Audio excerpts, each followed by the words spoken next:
Bem-vindo ao canal Criando Raízes. Olá! Tem uma descoberta recente que pode simplesmente mudar tudo o que a gente sabe sobre uma das cidades mais famosas da história. Uma nova pesquisa afirma ter encontrado a imagem mais antiga que se conhece da Jerusalém bíblica, e nós vamos desvendar esse mistério. Sabe aquela pergunta, como é que era Jerusalém, a Jerusalém da Bíblia, uns 2.700 anos atrás? Por muito tempo, os historiadores só podiam tentar responder com base em textos antigos e algumas escavações. Imagens daquela época, bom, isso parecia impossível. Parecia, até agora, uma nova análise de um antigo relevo em pedra, que estava meio esquecido, pode ter acabado de responder a essa pergunta de um jeito visual e, uau, impressionante, ok? Vamos mergulhar nisso. Para entender essa história, a gente precisa voltar no tempo, lá para 701 a.C. A gente vai entrar no palácio de um dos reis mais poderosos do mundo antigo, o rei assírio Senaqueribe, e mais especificamente no que a gente poderia chamar de a parede de troféus dele. Imagina só, a sala do trono de Senaqueribe era gigantesca, a maior já encontrada da antiga Síria. E as paredes? As paredes eram o principal outdoor de propaganda da época, sabe? Todas cobertas com painéis de pedra esculpidos, mostrando as vitórias militares dele para todo mundo importante que visitava o palácio. E na parede leste, ele mandou retratar a sua maior conquista, a famosa Terceira Campanha de 701 a.C.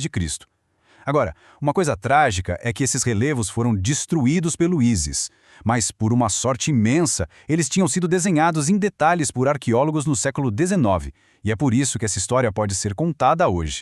E é aqui que a investigação começa de verdade. A chave para decifrar essa parede toda partiu da correção de um erro, de um mistério. Por mais de 100 anos, a primeira cidade que aparecia ali foi identificada de forma errada, e consertar isso revelou um padrão crucial. Vamos lá. A primeira cena mostra uma cidade na costa, que por muito tempo todo mundo achou que era Tiro, na Fenícia. Só que tem um problema. Um problemão, na verdade. As anotações do arqueólogo que descobriu o relevo descrevem a cidade numa encosta de montanha com floresta. A antiga Tiro, no entanto, era uma ilha pequena e plana. A conta simplesmente não fecha. A solução veio com um pesquisador chamado Stephen Compton. Ele percebeu que a geografia desenhada batia com uma região conhecida como Escada de Tiro. E o mais importante, os próprios registros de Senaqueribe dizem que a cidade de Uso era o seu acampamento principal, exatamente ali. Pronto! O primeiro mistério resolvido. E essa identificação foi fundamental, porque ela mostrou que os relevos na parede não estavam ali de qualquer jeito, de forma aleatória. Eles contavam a história da campanha numa ordem geográfica e cronológica bem rigorosa. Então, o ponto principal é este. A campanha de Senaqueribe seguiu uma ordem clara, e essa ordem está refletida na parede. Primeiro, Fenícia, onde a cidade de Uso foi identificada, certo? O relevo seguinte mostra uma batalha na Filístia. A progressão lógica, então, nos diz que o próximo reino a ser retratado deveria ser Judá. E aí vem a grande pergunta, né? Se os relevos estão em ordem, qual é a próxima cidade que aparece, localizada no reino de Judá? A resposta, ao que tudo indica, está num painel de pedra conhecido como Laje 28. É exatamente aqui que todas as peças do quebra-cabeça começam a se encaixar de um jeito incrível. As pistas na Laje 28 apontam de forma muito forte para uma única cidade: Jerusalém.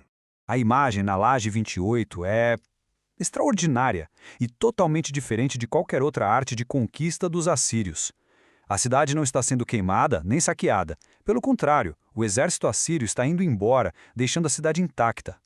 E o mais estranho de tudo, uma única pessoa, solitária, está de pé em uma torre, segurando o que parece ser um estandarte real, o símbolo de um rei. A arquitetura aqui é uma pista-chave. As torres da cidade na Laje 28 têm um design bem específico, de mísula dupla. E como a gente vê na tabela, em todos os relevos de Senaqueribe, esse estilo só aparece em outras duas cidades de Judá, Laquis e Gati. As cidades fenícias e filisteias têm torres mais simples. Isso sugere uma assinatura arquitetônica única de Judá. Mas a evidência que talvez seja a mais forte de todas vem das próprias palavras de Senaqueribe. Nos registros dele, quando ele descreve o cerco a Jerusalém, ele se gaba com uma das frases mais famosas da arqueologia do Oriente Médio.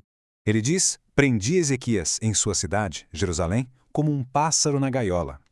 Essa descrição bate perfeitamente com a imagem única da Laje 28. Um rei solitário, isolado e preso na torre da sua cidade enquanto observa o exército inimigo partir. É quase como um retrato visual do texto de Senaqueribe. E ainda tem uma pista final. A cidade é mostrada de um jeito bem particular em 2 níveis de solo diferentes. Isso combina perfeitamente com a topografia de Jerusalém, que tem um vale profundo separando 2 colinas principais, o Monte do Templo e a cidade de Davi. E os artistas assírios eram conhecidos por capturar esses detalhes geográficos. Então, identificar a Laje 28 como Jerusalém não é só uma curiosidade histórica. Essa descoberta, na verdade, reimagina a nossa própria compreensão visual da cidade bíblica. A importância disso é impressionante. Essa representação de Jerusalém é 1000 anos mais antiga que o mapa detalhado mais antigo que a gente tem da cidade, o famoso mapa de Madaba. É como encontrar uma fotografia de uma era que a gente só conhecia por meio de palavras. Resumindo, essa descoberta nos dá a primeira imagem de como era a Jerusalém dos reis bíblicos. E, de quebra, revela um estilo de arquitetura de Judá, aquelas torres de mísula dupla que estava perdido no tempo, invisível para a arqueologia até agora.